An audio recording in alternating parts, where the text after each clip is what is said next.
Hello guys, welcome back to Show Tips. In this video I'm going to talk about how to fix apps and game not opening error in your Windows 7, 10 and 8 and how to fix it, sir. So first thing what you have to do is just follow the instruction, which is very easy. You just have to go here in the search and you have to search for services. You just have to search for services and you just have to open this. Now from here you just have to scroll down a little bit and you have to find Windows Update. Okay, you just have to find Windows Update. Now you have to find Windows Update and you just have to click on stop. You just have to click on stop.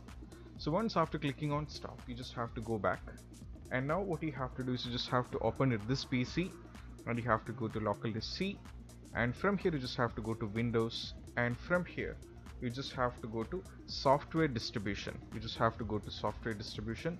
So you just have to scroll down. Now you will just find software distribution, and from here you just have to click on data store and download. You just have to click both data store and download all together. You just have to click these two all together and you just have to delete both. Okay, you just have to delete both. You just have to delete both the files. You just have to delete this. Okay, now after deleting, that means you have to delete data store and download all together.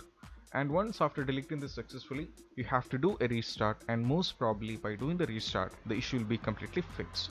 And I hope this video is helpful for you guys, and if you find this video helpful, don't forget to subscribe and click on the bell icon for more videos.